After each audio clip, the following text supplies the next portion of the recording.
que ela é a medida do coração humano, qualquer coisa menos que me tolhe a liberdade, me tolhe também, me diminui como pessoa. A satisfação do nosso desejo é infinito. O ser humano tem essa outra característica. Eu queria passar na faculdade, eu passei na faculdade. Eu sou totalmente feliz? Não, me faltam coisas. Eu queria casar, eu casei. Eu sou totalmente feliz? Não. Eu estou sempre, essa é a dinâmica do coração humano, sempre buscando algo novo, algo que nunca acaba. É sempre algo a mais. É assim que o nosso coração é. E é assim que a vida caminha. Pode passar o próximo, por favor. E um outro aspecto, então, da educação, que é ensinar, valorizar a liberdade, né? Aquilo que corresponde ao coração humano é a obediência. O que é a verdadeira obediência? A verdadeira obediência é uma amizade. É seguir alguém que está à sua frente, que eu entendo que também é o trabalho que vocês fazem, né? Buscando profissionais como a gente ou de outras formas, procurando sempre alguém que já fez um determinado caminho na vida, ou que já foi numa determinada direção e vocês mesmo, entre vocês, na rede de vocês, também é uma forma de obediência uns aos outros, no sentido de que vocês estão construindo amizades entre si e se ajudando a viver questões que são importantes para vocês na vida. Essa é a verdadeira obediência, não é se submeter, isso não é obediência. A obediência é quando existe uma relação de ensinar, aprender, educar dentro de uma relação de amizade. Pode passar mais um? E agora, então, vou rapidinho falando do cuidar, pode passar. E são 3 pontos importantes no CREM, depois da primeira parte que eu expliquei, do quanto é fundamental para nós o educar, é a questão do cuidar. E como é que eu faço para cuidar bem de uma pessoa? São 3 pontos de método para nós absolutamente importantes e fundamentais. O primeiro é, eu preciso conhecer profundamente a realidade através da observação sistemática dessa. Por isso entra a universidade, por isso entra a ciência, por isso entra o debate, a condivisão, as visitas domiciliares, o ir nas casas das pessoas, o ajudar a conhecer profundamente a realidade onde a gente quer atuar, mesmo que sejam realidades duras, difíceis, como no nosso caso, realidades de extrema pobreza. Em suma, é absolutamente importante para cuidar, conhecer antes de tudo profundamente a realidade. O segundo ponto é partir da tradição, também essa é uma palavra técnica, ou daquilo que veio antes. Tradição significa aquilo que veio antes. Na tradição, na cultura oriental, o valor da tradição é muito bem conhecido, né? muito afirmado, né? A gente não é nada nem ninguém se a gente não tem um antecedente, não tem um passado, não tem os nossos ancestrais. Nós somos aquilo que fomos sendo educados e fomos vivendo na realidade ao longo de tanto tempo. Então, o ser humano é frágil se ele não parte da tradição. Ele é um pobre coitado sozinho. E se a gente quer cuidar de alguém, a gente precisa partir daquilo, da tradição, seja daquela pessoa como da gente mesmo. E partir da tradição significa valorizar o que tem de positivo naquela tradição. Então, nunca se começa do zero. Sempre se parte, se eu vou cuidar da alimentação de uma família, se eu vou cuidar eu tenho que partir da cultura alimentar daquela família e encontrar na cultura alimentar daquela família o que tem de bom. E o terceiro ponto é a capacidade crítica, avaliar tudo e valorizar o que tem de bom, que eu acabei de explicar. Pode passar o próximo, vou rapidinho agora. E nutrir para a vida, e assim eu termino, dando alguns pontos dos trabalhos mais recentes de pesquisa que nós fizemos sobre a questão do nutrir. como é que o nosso corpo é bem nutrido. Pode passar, por favor? Houve uma mudança enorme no perfil alimentar no mundo todo e no Brasil. Pode passar. A Paula vai falar mais disso. O Guia Alimentar da População Brasileira descreve uma forma de analisar o que é alimento saudável e o que não é alimento saudável. Eu recomendo para vocês, não sei se vocês conhecem, que são os 4 graus de processamento dos alimentos. Primeiro, lá em cima à esquerda, alimento in natura ou minimamente processados, esses são os mais saudáveis. Ingredientes culinários processados, como o sal, por exemplo, e etc., muito obrigada, que são necessários e também, comedidamente, fazem muito bem, são necessários à saúde. Depois tem no terceiro, ponto 3 embaixo, alimentos processados, por exemplo, os pães, os queijos, também, que são importantes para a nossa alimentação.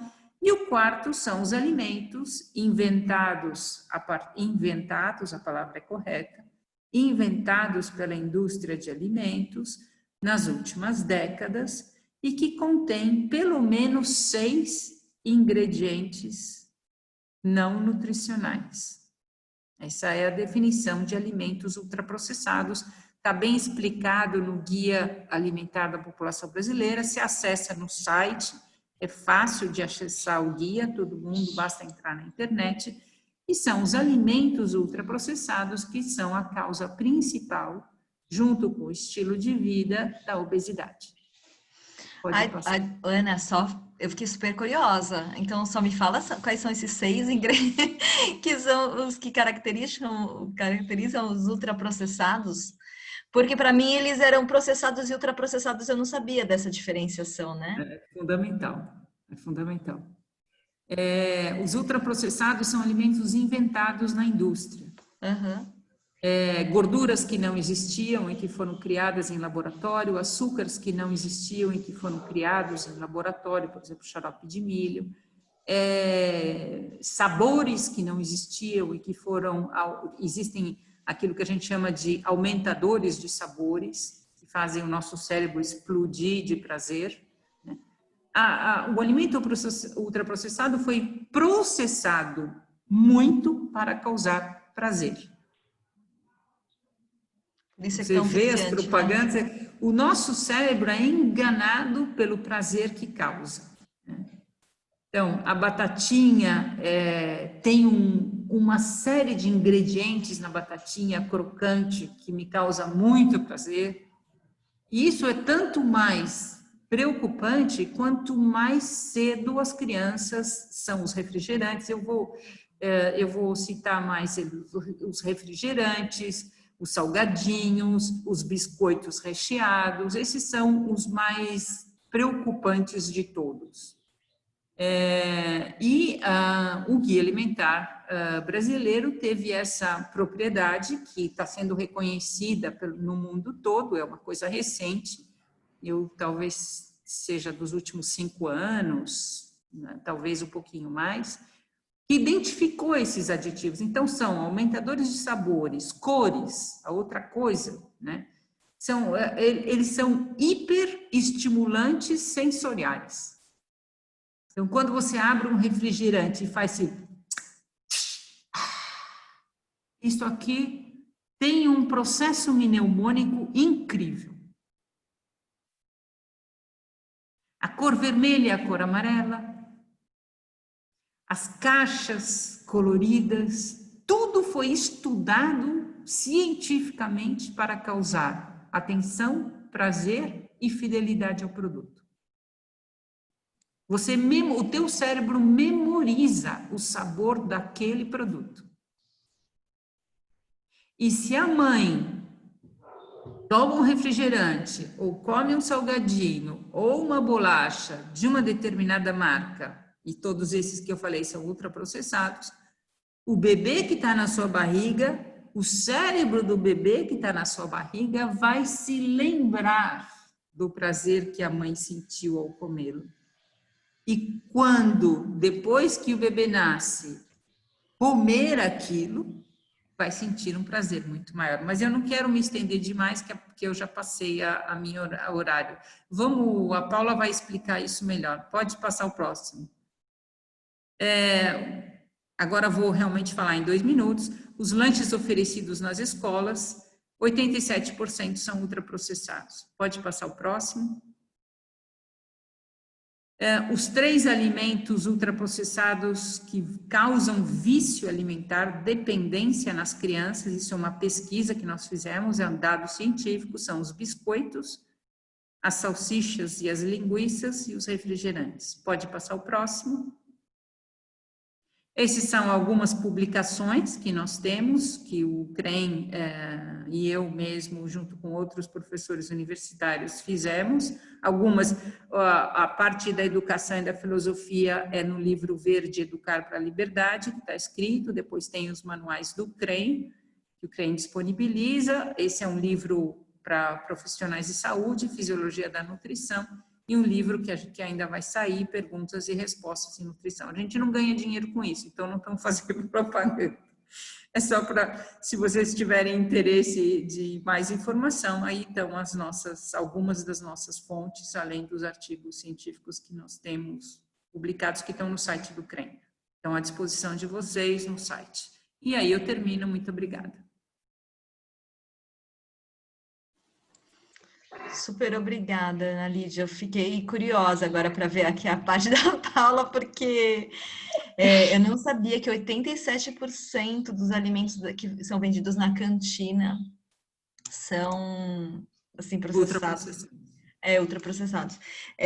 Aqui em casa, a gente, contando um pouquinho de hábitos, bom, a gente, japonês, né, a gente come muito arroz, pepino, essas coisas, então a gente acaba mandando essas coisas para as crianças, né, na marmitinha deles. Então, eles levam onigiri, pepino, ovo cozido e tal. E aí, só de sexta-feira, a gente tem uma vez por semana, assim, que a gente compra alguma coisinha na cantina, porque eles ficam com vontade de verem os amiguinhos, né. Mas também depois eu queria até debater aqui, eu sei que tem algumas mães também, porque como que a gente tira um pouco, né? Isso tem essa questão dos amiguinhos, tem a questão das propagandas, né? E às vezes a gente mesmo, eu como adulta aqui, às vezes eu pego e sou viciada em Doritos, assim, então não posso, não posso nem comprar. Falo que os olhos não veem, o coração não sente, nem a vontade, então eu acabo não comprando. Mas às vezes eu pratico essas indulgências também. Mas eu queria trocar aqui, quero ver a Maria Paula e a gente troca aqui entre as mães, as pessoas, os homens que estão aqui também. Tá joia, obrigada, obrigada. Na verdade, né, acho que essa minha fala, ela é não quero ser pretensiosa, mas até porque seria impossível a gente falar de obesidade infantil de uma forma profunda em tão pouco tempo. Eu acho que a gente vai aqui lançar mais perguntas, né, porque, inclusive, essa é uma pandemia que há mais de 2 décadas o mundo está enfrentando, né, então eu acho que vou trazer aqui alguns elementos para a gente pensar junto, né. Uma coisa interessante é que a obesidade infantil, ela é um forte preditor da obesidade na vida adulta, né? Uma coisa que muitas, do ponto de vista de cultura, muitas vezes a gente ouve, né? Essa criança tá fofinha, tá cheinha, mas quando ela crescer, ela melhora. Esse é um padrão que efetivamente não acontece, né? Como a gente já tem algumas décadas, infelizmente, de obesidade infantil, o que a gente vem percebendo quando a gente acompanha essas crianças? Que a cada 10 crianças com excesso de peso, 6 permanecem com excesso de peso no início da vida adulta. Então, essa leitura um pouco de que o estirão da puberdade, ele vai resolver todas as mazelas da criança com excesso de peso na vida escolar, ela não vai se confirmando, né? E hoje o que a gente vive no Brasil, a cada 3 crianças que a gente tem numa faixa etária escolar, que é de 5 a 9 anos, a cada 3, uma não tem o seu peso saudável, adequado para a sua idade e sexo. Então a gente está aí com 1/3 das nossas crianças com um peso que não representa, né, que não indica um estado saudável, né? E se a gente for olhar o que a obesidade causa, né? Ela causa... Juliana, você pode passar o próximo? Aqui a Juliana que está pilotando aqui os slides. Os efeitos da obesidade, assim, a gente vê desde problemas já na infância, por exemplo, problemas como pressão alta. A gente vê adolescentes já apresentando colesterol elevado, crianças de 4, 5 anos com acúmulo de gordura no fígado. Então, a gente já vê problemas de saúde relacionados ao excesso de peso já na infância. A gente vê a questão da autoestima, isso vai se cristalizando, isso vai se intensificando quando essa criança entra na escola, porque então ela passa a ser, ela aumenta a sua chance de ser vítima de hostilidade, né? E essa hostilidade, então, cria esse ambiente não favorável, inclusive para o seu próprio desenvolvimento, a sua própria aprendizagem, né? E isso, a médio e longo prazo, reverte em inclusão no mercado de trabalho, com piores salários. Então, tudo isso são dados de pesquisa, né? São dados da Organização Mundial de Saúde. E essa criança, quanto mais precoce for a instalação desse excesso de peso, a gente vai ter um adulto mais doente, porque ele vai carregando ao longo do tempo todas essas cargas de doença e, portanto, é um adulto que adoece muito mais cedo, adoece de diabetes, adoece de pressão alta, adoece de problemas cardíacos, cardiovasculares de uma forma geral. Então, quer dizer, tem tudo, né? A gente tem realmente um panorama muito pungente, muito intenso para enfrentar isso, né?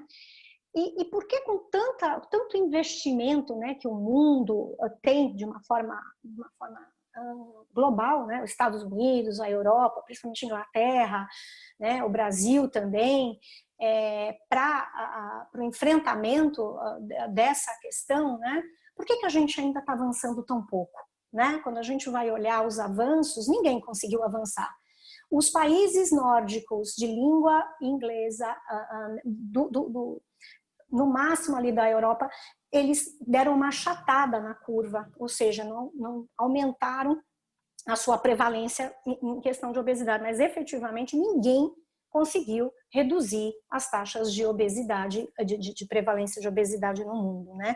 Então, por que uma coisa que é tão grave, que coloca as nossas crianças tão em risco, a gente está falando de uma geração que corre o risco de ter uma expectativa de vida menor que a dos seus pais, né? Estamos falando em redução de anos de vida, né? Por que num quadro tão grave desse a gente não está conseguindo, né? E aí eu queria contar um pouquinho para vocês uma experiência muito interessante que o CREM participou no Laboratório de Inovação Social com a ferramenta da Teoria U. E nesse Laboratório de Inovação Social, vários atores, né, despidos das suas instituições, isso que eu acho muito bacana no laboratório, né, eles vão fazer uma cocriação com essa ferramenta da Teoria U, que é fazer uma grande imersão e depois subir e cristalizar um protótipo, né? E qual foi o tema? Foi justamente a obesidade infantil, entender aí os muitos fatores e a complexidade, né? E aí um dos produtos desse laboratório foi um certo mapeamento dos fatores mais importantes para a gente pensar. E aí a gente encontra essa figura, que é uma figura muito rica e que mostra como o sistema está doente, né? Como a gente tem aí uma questão de um sistema que precisa ser abordado nas suas diversas facetas, né? Então, a gente vê que a questão é muito complexa, né? E se por um lado eu tenho questões da vida urbana, né? Da mobilidade na cidade, do como eu me desloco, o como eu uso os equipamentos de lazer, né? Por outro lado, eu tenho como consumidora a agropecuária e o agronegócio, em termos de meu papel enquanto eleitora, meu papel enquanto consumidora, o que eu estou consumindo, o que eu estou trazendo para a minha mesa, né? Fala também da questão da publicidade infantil, o quanto que é estoico para uma mãe ter que controlar tudo que o filho vê do ponto de vista de publicidade, né? Mas ao mesmo tempo a publicidade não ter contorno no nosso país, né? Fala da questão da nossa identidade cultural, o quanto que a gente perdeu as nossas raízes, da nossa cultura brasileira, do arroz e feijão, da salada, da verdurinha refogada, e o quanto que a gente colocou no nosso prato um alimento que não é nosso, que é de outra cultura, né, que são os fast foods. E, de uma forma bem pungente, a invisibilidade disso tudo. Porque se ao mesmo tempo a gente tem esses dados, a gente não consegue enxergar, né? Mas olha só, os dados são muito críticos, né? Eu sei que mais de 70% das pessoas morrem de doenças causadas por má nutrição. Isso causa um ônus absurdo do ponto de vista de indivíduo e de sociedade, né? E tem toda uma estrutura de serviço de saúde curativo no país, não prevenção e promoção de doença, né? A gente tem um sistema de saúde que apoia muito o curar, né? E a quem serve isso, né? A que interesse serve essa medicina curativa, né? Então a gente vai entendendo que o quanto se investe em termos de promoção e prevenção em termos de saúde e SUS é muito pequeno perto do que se investe em sistemas terciários, né? Como, por exemplo, cirurgias cardíacas, pontes de safena e tudo aquilo que a gente poderia já prevenir já na infância, né? Um outro aspecto que eu queria dividir com vocês é a questão da publicidade infantil, né? E a publicidade infantil, ela está diretamente atrelada ao tempo de tela que as crianças são expostas, né? Então, o tempo de tela, ele fala tanto no que diz respeito à criança ficar paradinha, sedentária e pouco se movimentar, né? E aí, portanto, a gente tem um gasto energético menor, né? A gente gasta menos, consome mais. E tem um outro aspecto que é da publicidade infantil mesmo, que esse é bastante grave, né? Só com relação ao tempo de tela, só para lembrar as mamães que estão aqui com a gente, né? A gente não recomenda mais do que 2 horas de qualquer tipo de tela, né? Seja celular, seja iPad, seja computador, enfim. Televisão, videogame, então todo tipo de tela ele tem que ser no máximo até por 2 horas e dependendo da faixa etária, porque os mais novos, né, os bebês hoje 0, bebezinhos abaixo de 2 anos não devem nem ser expostos a nenhum tipo de tela, né? E quando a gente vai ver a publicidade, né, a gente vai entender um pouco o padrão de compra das famílias em função da publicidade, né? E o que a gente observa? A gente observa que 80%, isso também é dado, a gente está colocando sempre debaixo aí dos nossos slides as fontes para depois vocês, se quiserem se aprofundar um pouquinho nesses dados, né? Mas 80% das decisões de compra das famílias são influenciadas fortemente pelas crianças. Então, hoje tem uma horizontalidade no consumo, né? E essa horizontalidade, veja, uma criança que está precisando, né? Como a Ana fala brilhante, né? Ela fala, olha, o educar, ele não é só passar informação, mas ele é tomar consciência e julgar sistematicamente. Uma criança tem condições efetivamente de julgar se aquilo vai fazer bem ou não para ela, né, a médio e longo prazo, né? Então, assim, esse componente do consumo infantil que a gente precisa rever e proteger as nossas crianças, né? E hoje a gente sabe que o Brasil, infelizmente, é um país que pouco protege as nossas crianças com relação à publicidade. E a publicidade, ela é muito agressiva. Ela é extremamente agressiva no que diz respeito a encantar, né? A própria Ana, ela disse, né, aquele barulhinho do tsh, né? Do refrigerante, as cores, né? Então, eles têm um know-how de como vender esses alimentos e a gente realmente precisa proteger, né? Dar um contorno para essa publicidade, né? Para vocês terem uma ideia, 92% dos produtos alimentícios, como biscoito, bolachas, refrigerantes, eles entram por conta de uma solicitação da criança, né? 86% de brinquedos e roupas um pouco menos, né? E essas escolhas, elas são muito veiculadas, muito induzidas pela televisão, né? Quando a gente vai ver sobre o quanto que a indústria de ultraprocessados investe nessa publicidade, a gente percebe que, por exemplo, duas marcas muito importantes, e hoje não existe dúvida de que o consumo de bebidas açucaradas, como por exemplo os refrigerantes, está fortemente relacionado à obesidade na infância, né? E você vê um aumento expressivo do quanto de recurso financeiro essas duas grandes empresas de refrigerantes apostaram nesses últimos 15 anos aí, em termos de propaganda. Então, para entender que a própria indústria entende que é bastante eficaz, né, apostar nessa estratégia, né? O outro ponto que eu acho que a gente tem que discutir e a gente tem que pensar de novo enquanto pessoa, mas enquanto alguém que tem uma tradição, que tem uma família, que tem uma história, é o que eu trago dos meus ancestrais. De novo, vou fazer uma ponte, vou remeter à questão da tradição que a Ana fala, né? A gente é embutido de cultura, né? E quando em algum momento a gente perde essa tradição, né? Como a Ana diz, né? A gente fica só. Então a gente precisa se remeter aos nossos ancestrais. A nossa ancestralidade, ela está no nosso comer, né? E o quanto aquele alimento está ligado às nossas memórias que são afetivas, né? O quanto que aquilo representa a maternagem que eu fui filha naquele momento e que você mãe, né? Então aquela comidinha que era a minha mãe que fazia, né? Quantas aqui não ficaram, quando engravidaram, não sentiram aquela vontade de comer comida da mãe, né? Eu quero comer aquela comidinha que a minha mãe fazia. Então, tem toda uma ancestralidade em volta, né, desse tema da cultura. E como ficam as mulheres nessa situação, né?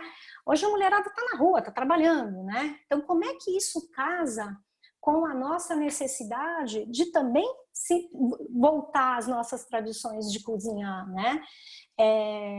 O quanto que esse alimento é conforto, é indulgência, como a Lu falava, né? A Luciana falava, ai, nossa, que eu fico meio... E quanto que isso é possível de ser equilibrado no dia a dia, né? Então, é importante que a gente, ao mesmo tempo, reconheça as nossas emoções, né, com relação à comida como válvula de escape, né, naquele dia que a gente precisa de uma autoindulgência, mas o quanto também a gente não honra os nossos ancestrais, a nossa história, a nossa origem, ao resgatar a nossa cultura alimentar, né? E queria só por último, porque como eu falei, aquele mapa ele é muito complexo, a gente passa, mas era um pouco para apresentar a complexidade desse panorama, então, portanto, não é adequado, não é justo a gente colocar sobre as costas do indivíduo todas as mazelas da obesidade, né? É um problema sistêmico, não é falta de vontade, não é preguiça, a gente não está falando de uma coisa que precisa ser encarada de uma forma estoica, mas não, ela é sistêmica, né? E aí a gente fala um pouquinho do processamento de alimentos. Esse processamento de alimentos e como a indústria trouxe isso, né? E como isso causa vício, né? Acho que a Ana não acabou, ela falou do quanto que essa composição, né? Essa mistura quase que mágica de açúcar, sal e gordura na quantidade certa cria um estímulo tão poderoso a nível cerebral, né? Eu acho que essa é bem a praia da Ana, porque a Ana fez todo um estudo, ela é fisiologista, então ela fez todo um estudo da neurofisiologia do vício alimentar, mas como que essa mistura que o alimento ultraprocessado tem, ele dispara impulsos, ele dispara estímulos fortíssimos, potentes no centro do prazer que a gente tem no nosso cérebro, né? E como a gente precisa tá revendo a composição desses alimentos, né? Enquanto consumidores, enquanto pessoas que podem fazer aí parte do seu advocacy, sentando e conversando com essa indústria de alimento, o quanto que a gente pode impor impor no sentido de impor contornos, né? Dizendo, olha, isso é legal para a saúde dos meus filhos, né? Então, esse tipo de contorno é fundamental que a gente faça, né? É um momento de ruptura, é um momento de mudança de paradigma. A gente precisa reverter essa situação desse altíssimo consumo que a gente vem encontrando. A Ana não comentou, mas os trabalhos da Ana mostraram até 25% de toda a energia das crianças vindo de alimentos ultraprocessados, o que é altíssimo, né? Tem que ser muito próximo de zero isso, né? E aí eu queria introduzir um elemento que bem recentemente foi colocado, né? Que é a questão da malnutrição no mundo, e aí eu estou ampliando, eu não estou falando só da obesidade, eu estou falando também da subnutrição, e as alterações climáticas, né? Você fala, nossa, Paula, que você misturou tudo agora, né? Não, na verdade, teve uma publicação muito interessante do Lancet no início do ano passado, que mostra o quão sinérgico essas grandes agendas mundiais elas são, né? A ponto de serem chamadas de sindêmicas ou uma sindemia. O que é esse nome, né? Sindemia. É quando duas ou mais doenças elas acontecem ao mesmo tempo, mesmo local, com uma mesma dinâmica no sentido de fatores de risco e com as mesmas vias de solução de problema. E o que esse grupo de especialistas observou, né? De que essa situação global, então, a obesidade com a sua forma de produção de alimentos, aí eu falo especificamente dos alimentos ultraprocessados, e o alto consumo de proteína animal, ela favorece alterações climáticas com o uso de água, a monocultura, a emissão de gases, principalmente por conta de uma monotonia alimentar, então no sentido de pastos e de o excremento desses alimentos produzir alto quantidade de metano, por exemplo, de butano. Então, esses gases, enfim, colaborando com a questão do efeito estufa e do desmatamento e do esgotamento das fontes de água potável e também da forma como a pessoa se desloca, então as questões de urbanização. Então esse é um documento muito interessante que coloca em discussão a saúde do planeta, né? E o como que a saúde do planeta ela interfere diretamente, né, na nossa saúde e como não é possível a gente viver em detrimento da saúde do planeta. Essa equação ela não fecha, né? E aí, quando a gente vai ver as várias camadas que a gente pode, enquanto pessoa, agir ou ter o seu papel, né, de tomada de decisão, a gente vai vendo que a gente vai desde o micro até como ser vivente nesse planeta, né? Então a gente passa pelo nosso papel de pais e mães, a gente passa pelo nosso papel de empregado e como que a gente está atrelado ao propósito do lugar onde a gente trabalha, né? Esse espaço é um espaço que transforma esse mundo num mundo melhor, né? Como consumidor, meu consumo é consciente, né? Eu tenho feito escolhas que levam em consideração a saúde do planeta, né?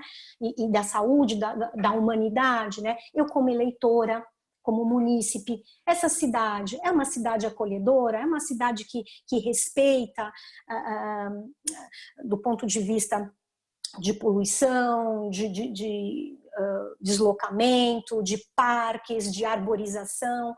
Como é que eu estou cuidando? E porque isso vai trazendo elementos também para minha criança, isso, né? No sentido dela estar mais protegida em espaços, então, ao ar livre, né? E com menor teor de poluição. E por último, a questão do ser vivente nesse planeta. E aí eu vou, obviamente, é muito, de novo, né? A gente está navegando, a gente está passeando um pouco por essa seara, que é uma seara bastante complexa, mas enfim, tomando aí um pouco o ar dessas coisas. Eu queria me concentrar nessa última faixa, porque é onde o CREM gosta muito de intervir, é onde o CREM é companhia, né? Que é a questão da parentalidade, né? E aí ficam algumas dicas para a gente ir finalizando essa conversa e depois abrir para perguntas, enfim, para outros comentários, né? A gente trabalha com, e aqui eu vou colocar 8 dicas, né? Que eu acho que dá para, são dicas transversais, no sentido de não tem aí a questão da classe socioeconômica, isso é possível de ser feito, isso é democrático, isso é de baixo custo, né? Então, vão aí algumas dicas em termos de parentalidade. A primeira, né? Se organizar para cozinhar em casa o máximo possível. Eu acho que esse foi um belíssimo aprendizado que a pandemia e a necessidade de confinamento trouxe para a gente, né? Voltando para a rotina, né? O que fica disso, né? O quanto que a gente pode manter essa rotina, porque se eu cozinho em casa, eu sou mais consciente da minha compra, eu reduzo os meus custos, né? E reduzo também o consumo de fast foods, né? Então, isso é uma prática interessante, né? E chame a criança para cozinhar com você, né? Conte, por exemplo, faça aquela receita que a avó te passou. Lembra com a criança daquele momento que você comeu com a sua avó, aquela refeição. Enfim, passe a tradição da sua família. Esse momento do cozinhar é um momento muito rico para justamente contar a história dos nossos ancestrais, né? A criança adora cozinhar, né? As nossas oficinas, seja no domicílio, como essa primeira foto, como nas próprias cozinhas experimentais do CREM, a gente observa que a criança, ela realmente fica muito feliz, ela é muito valorizada nesse momento, né? A terceira dica, né, que a gente pratica inclusive nos nossos ambulatórios, no hospital dia, é comer em boa companhia, né? E esse comer em boa companhia, não tem ninguém melhor que a família da gente, uma boa companhia, né? Isso também é uma orientação do guia alimentar. Esse comer em boa companhia, num ambiente como, por exemplo, do Hospital Dia do CREM, que é essa foto que são os exemplos que acontecem ali, né? É a harmonia, é o respeito, é a beleza da mesa, né? É a ordem, no sentido de uma calma, de uma serenidade aí, né? Mas também é do brincar, é do interagir, é do pôr a mão na comida, né? Então, isso é um momento extremamente rico, né? E isso, obviamente, quando a criança está na escola, ela faz com os seus colegas. Quando ela está em casa, ela faz com a família. E aí a gente, obviamente, pede para que seja um momento de atenção plena, né? Que a gente não fique distraído com TV ligada, que a gente não fique com o celular na mesa, respondendo, né? Às vezes a gente tem tanta coisa para ver do trabalho e vai mexendo no celular e o celular fica ali e você nem presta atenção na garfada que você deu, enfim. Então, que a gente esteja pleno nesse momento, né? A quinta dica é que a gente possa fazer um planejamento do nosso cardápio, que a gente possa reduzir os nossos gastos pensando como a gente vai consumir esses alimentos frescos, de preferência sempre com as crianças junto. Então chamem elas para fazer o sacolão, optem por feiras ao ar livre, que são espaços extremamente interessantes para as crianças se desenvolverem, inclusive do ponto de vista de linguagem, de motor, enfim, a Feira Livre é um espaço extremamente agradável. Procurem as feiras dos pequenos agricultores familiares, de preferência os orgânicos, né? E conversem com a criança, inclusive, como essa foto, por exemplo, o encantamento das crianças era a raiz, né? Eles estavam totalmente fascinados com a raiz, porque eles não comiam a raiz, obviamente, então eles nunca tinham visto essa raiz. Então, é um momento muito potente para se relacionar com a criança e criar esses bons hábitos, né? E valorizar a fruta da estação. A gente tem que valorizar aquilo que o produtor também está fazendo, né? Então, isso reduz os gastos, principalmente agora em tempos da Covid, que a gente vai ter que repensar o nosso planejamento financeiro, né? Então, esse é fica aí uma dica, né? E por último, né, as duas últimas dicas como eu já tinha dito, esses pequenos comércios, né? A gente tem uma rede em termos de segurança alimentar que vai desde o pequeno agricultor até você que está consumindo aqueles alimentos à mesa. É uma cadeia extremamente complexa e, infelizmente, o pequeno agricultor é um elo muito, muito fraco dessa cadeia, né? Ele tem condições muito desiguais, muito injustas de entrar no mercado, né? Então, quando a gente pode valorizar esses produtores, a gente está aumentando a segurança alimentar de um ator extremamente importante e que infelizmente está envelhecendo, que é o agricultor urbano familiar. Então a gente precisa cuidar desse elo da nossa cadeia, né? E aí fica, então, depois de Covid, como que a gente consegue se organizar para ficar um pouco mais em casa, né? Sabendo que em home office a gente consegue administrar. É verdade que muitas mulheres estão dizendo, nossa, tá muito exigente, né? Eu trabalho e ainda cozinho, enfim, mas como que a gente pode organizar? Porque a figura da mulher, né, e do pai, obviamente, também, mas essa figura dentro de casa, ela retoma algumas tradições. E essa é uma lição aprendida da Covid, né? A presença das mulheres em casa retomou hábitos que são extremamente fundantes para a questão da educação alimentar e nutricional das nossas crianças, né? A criança, ela não aprende por discurso, ela aprende por exemplo. Então, se você está lá, enfim, ela te vê fazendo, ela cozinha com você, ela come com você.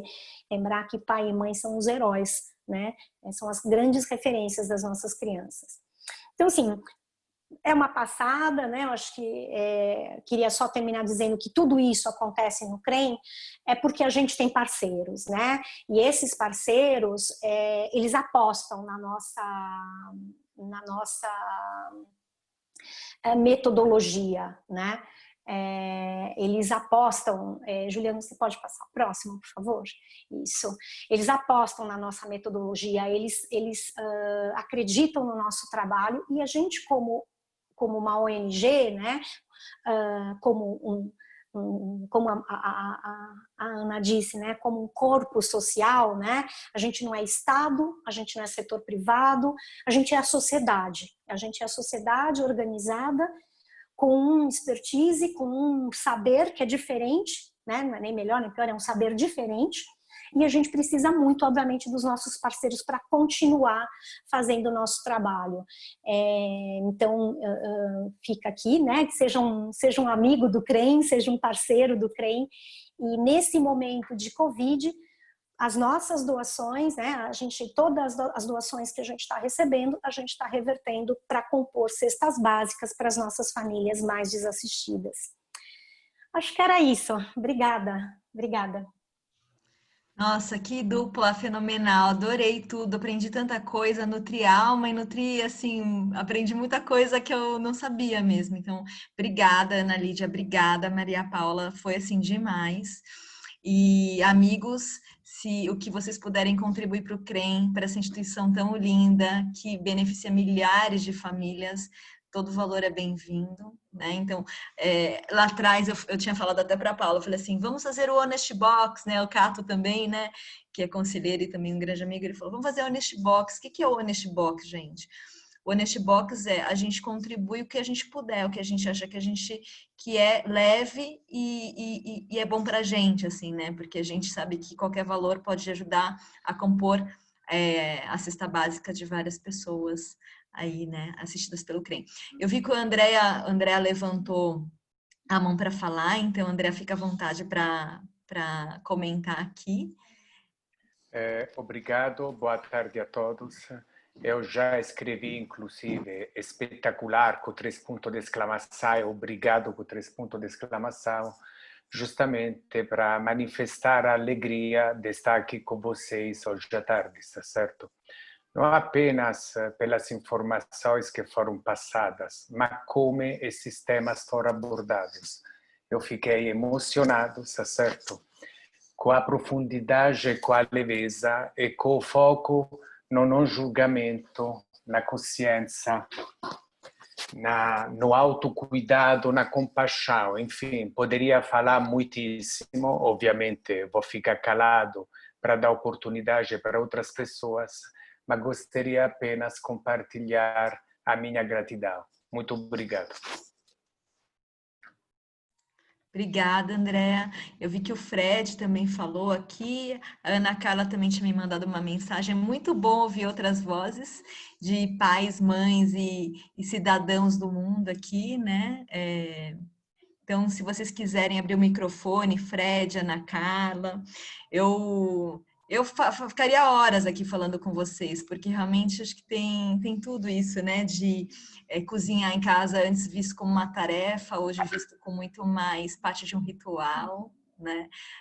Nessa pandemia, a Júlia aprendeu a cortar frutinhas, fazer café da manhã e essa questão das memórias, né? Porque a Maria Paula e a Ana Lídia falaram muito disso, né? Como esse ritual acaba trazendo memórias tão significativas. Eu lembro muito de passar os domingos na casa da minha avó e ela fazer cussoborô, algumas coisinhas. Isso é parte da minha memória afetiva mesmo, né?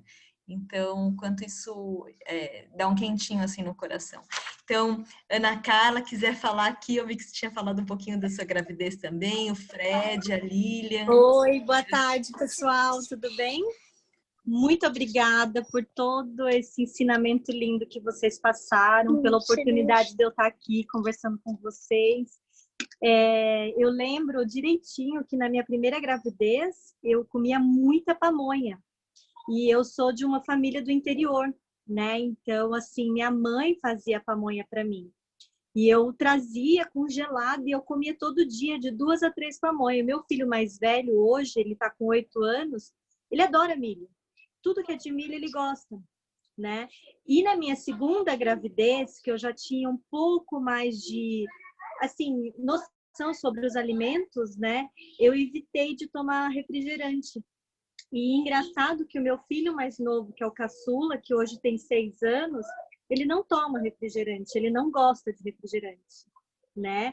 E essa pandemia nos trouxe numa família de 4 pessoas, né? Que eu tenho um marido que ele tem uma tendência à parte obesa, né? E nos trouxe, assim, a consciência para alimentação mais saudável. Eu fazia comida aqui em casa todos os dias, então ele emagreceu com isso. As crianças me ajudam na comida, então eles preparam o suco natural deles. Então, não é mais aquele suquinho de caixinha do lanche da manhã, é um suco natural, né? Que eles mesmos vão lá, corta a laranja, a mexerica, o maracujá e assim por diante. Então, assim, foi muito bacana essas sugestões e dicas para a gente incluir aí na nossa nova vida. Muito obrigada. Alguém quer falar mais, trazer algum comentário, alguma dúvida? Aproveitar que a Ana Lídia e a Paula estão aqui juntas, 2 super feras, para dar dicas e, enfim, tirar dúvidas, ou vocês quiserem complementar um pouquinho da experiência pessoal de vocês. Tem tanta gente bacana aqui. Alguém quer falar um pouquinho mais? Eu vi que tem uns comentários no chat. Tatiana, Ana Cláudia, Lilian, Fred. A gente tem alguns minutinhos mais. Roberto, Juliana. Vocês querem fazer alguns comentários? Querem trazer um pouco da experiência de vocês? Gente, esse espaço é de vocês, não precisam ficar tímidos, tá? É um espaço também de troca. Bernardo, Vanessa, Ágata, Ana Cláudia, Mariana, Sônia. Está todo mundo tímido.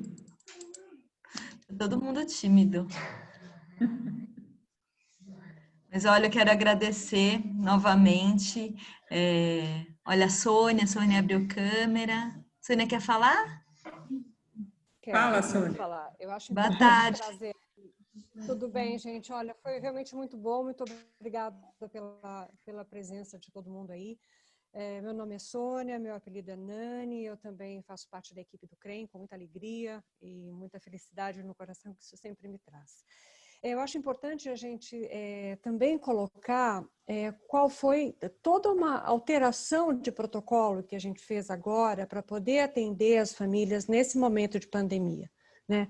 Acho que a Paula podia trazer com um pouco mais de detalhes, mas houve por parte do CREM uma grande preocupação e uma mobilização muito grande e muito rápida para que a gente pudesse fazer chegar nessa população mais, sabe, em situação de maior vulnerabilidade, mais segurança, mais tranquilidade, sabendo que vai receber o seu alimento básico, que está sendo muito bem fornecido com proteína, com hortifruti, com ovos, com leite. E a mobilização da nossa equipe no sentido de fornecer conteúdo, tanto de orientação, quanto de informação, para que essas pessoas fossem adequadamente orientadas e informadas, desde situações básicas da higiene adequada dos alimentos, da higiene pessoal, a higiene da residência, até o que eu faço com essa criança ansiosa dentro de casa, comendo os pulsos de nervoso. Então, toda uma questão da parentalidade, de brincadeiras que pudessem ser realizadas dentro de um espaço, muitas vezes extremamente restrito, com recursos muito, muito pequenos, né? Eu queria que a Paula falasse um pouco mais sobre isso, para mostrar essa amplitude toda que a gente tem levado também para esse efeito. Obrigada. Que, em função, né, acho que o que a Nani está trazendo é bem legal, porque é a forma, a necessidade que a gente precisou adaptar o nosso método à realidade, né, que é um pouco o que a Ana falava, né, a realidade ela se impõe, ela é senhora, né. E nesse sentido, como a gente tinha a questão do afastamento, do isolamento social, né, essas crianças deixaram de ir aos equipamentos, tanto de saúde do CREM, como das unidades básicas de saúde, né. E, por outro lado, elas têm um risco muito maior para piorarem, né, para agravarem o seu quadro de desnutrição ou de má nutrição, e os seus pais, muitos deles com trabalhos informais, se viram aí às portas do desemprego, né, e de uma queda abrupta da sua renda, né. Então o CREM, à medida de que ele precisou cancelar os agendamentos, as consultas de rotina, ele mapeou as crianças mais vulneráveis, ele fez por ferramentas que já existem, que são os questionários de insegurança alimentar, e ele fez um contato, ele mapeou isso por teleatendimento. E nesse teleatendimento ele foi elencando as famílias mais vulneráveis e começou a captar numa campanha de muito sucesso, por isso que eu digo, os nossos parceiros, eles acreditam, inclusive parceiros que representam a rede de proteção da primeira infância do município de São Paulo, né? Parceiros como o Instituto Maricília Souto Vidigal, enfim. E eles apostam na nossa expertise em termos de segurança alimentar, e a gente então consegue o recurso para a composição dessas cestas, e a gente faz então o atendimento domiciliar com a recomendação, né, com o olhar para a clínica, né, mas ao mesmo tempo distribuindo esses alimentos, esses produtos de higiene, né.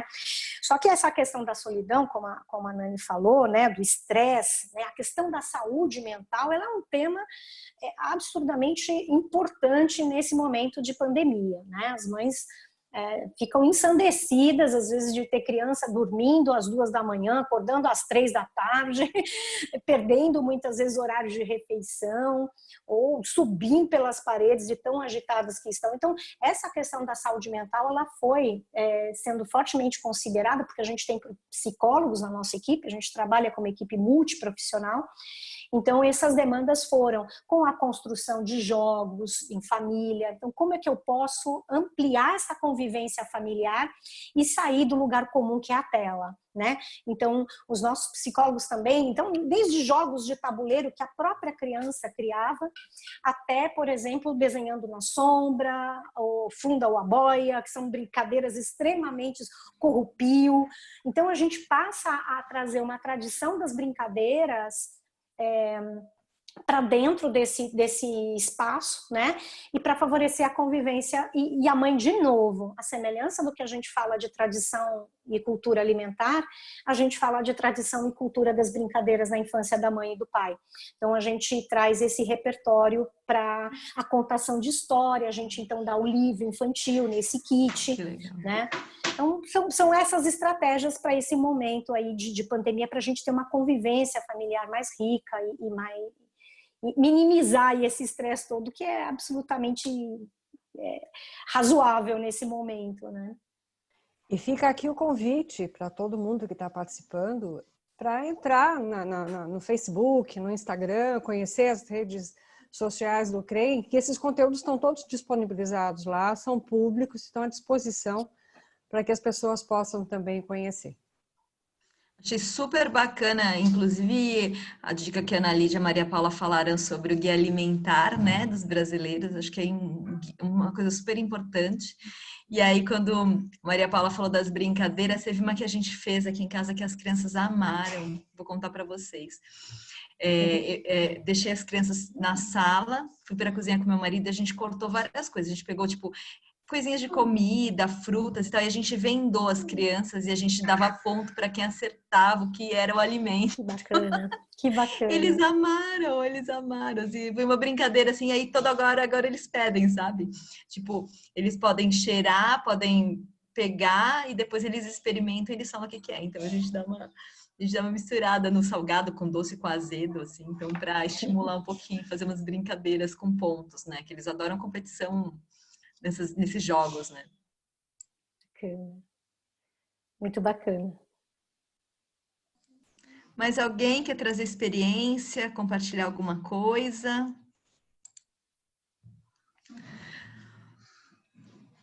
Mais alguém? Então, bom, eu queria agradecer vocês, Ana Lídia e Maria Paula, por todo esse conteúdo riquíssimo e nutritivo para a nossa cabeça e para a nossa alma, porque eu fiquei bem feliz de ter uma parte assim tão bonita também filosófica, assim, né Ana Lídia? Eu sei que você estuda filosofia, mas uma parte assim, que, como o André falou, né, leve, mas profunda ao mesmo tempo, e muitas informações super, super importantes que a Maria Paula também trouxe para a gente. Já mandei alguns prints para minha família, porque eu vi que algumas pessoas não estavam aqui, mas mandei, e acho que é super importante quando a gente começa a falar de obesidade infantil, dos nossos hábitos, como a gente pode, aos poucos, né, mudar algumas coisas mesmo. E também aqui até para as mães da escola mesmo, né, porque é super importante que a gente comece cedo. Então, obrigada por trazer tantos conteúdos e fazer a gente refletir com tanta informação também. Obrigada mesmo. Luciana, muito obrigada a você. Muito obrigada pela acolhida, pelo espaço, enfim, pela sua rede. É acolhedora mesmo, eu acho que o nome é perfeito. Não tem nome melhor, né? Enfim, realmente é gratidão. Obrigada. Contem comigo, né? Vocês sabem que esse é o primeiro de vários encontros que a gente deve fazer aí, então contem comigo também. E depois eu Vou compartilhar o link e tudo para as pessoas poderem assistir, porque nem todo mundo, né, devido ao horário, conseguiu participar, mas acho que é um conteúdo de utilidade pública mesmo. Então, quanto mais a gente puder espalhar aí para as pessoas que a gente se importa, né, que esse conteúdo faz toda a diferença. Então, obrigada, gratidão, obrigada, viu, Juliano, que também deu todo o suporte aí. Obrigada. Para essa parte técnica, obrigada mesmo. Tranquilo, tranquilo. Ele só tava com delay às vezes, mas foi tranquilo. Foi bom, Juliana.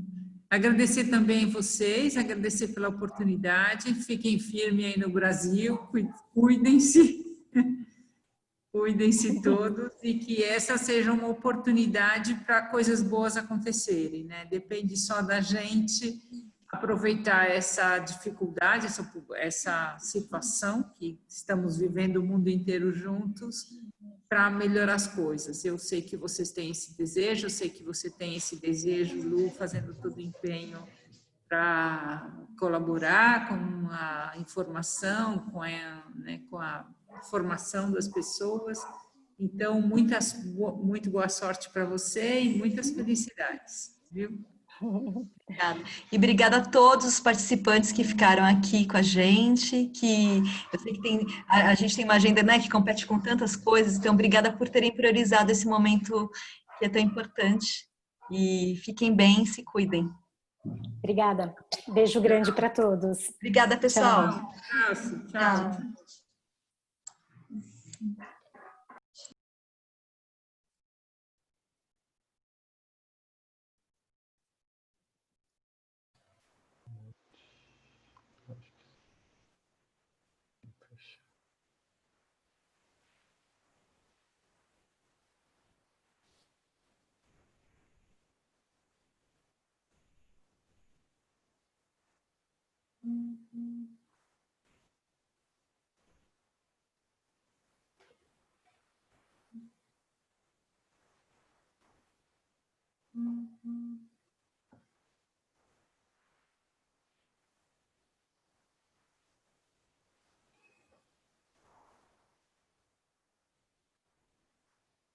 Stop.